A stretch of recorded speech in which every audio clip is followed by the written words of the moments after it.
Studio.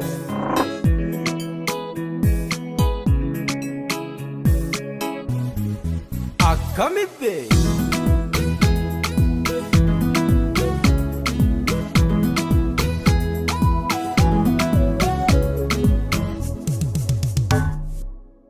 ya dakhena timi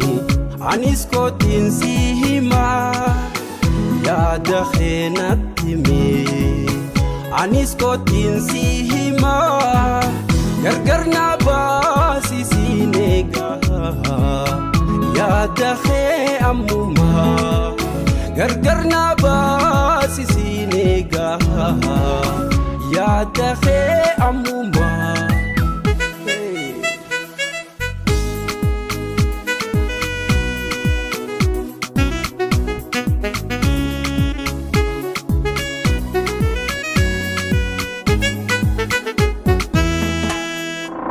Malkay sa jirtambe huwae khe akana jalatu imafanke Malkay sa jirtambe huwae khe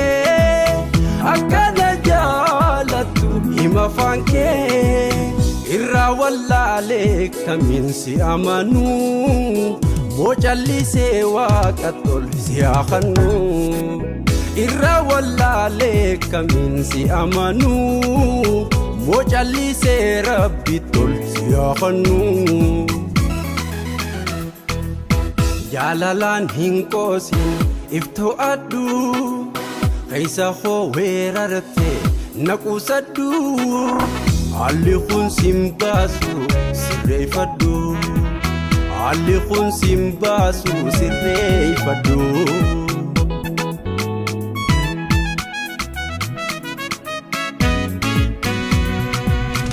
ya dakhena timi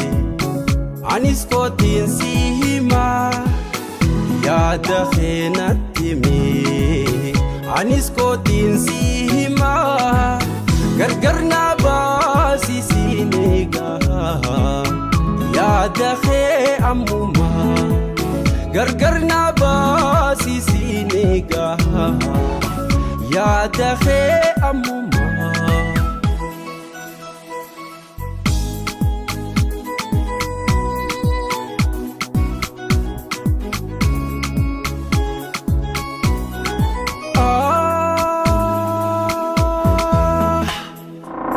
Babaredo wandubra biyatiya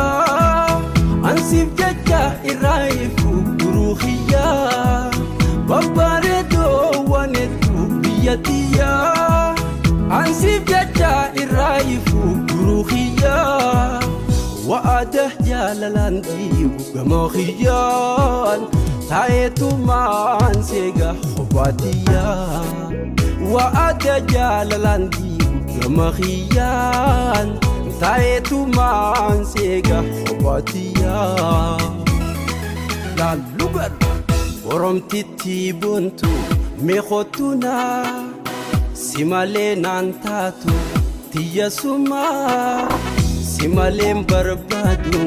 dubrabira simalem barbadu dubrobira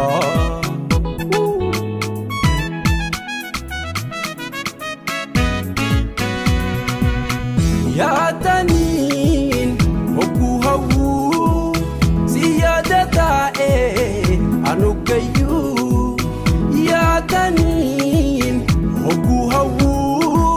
ziyadata anugayu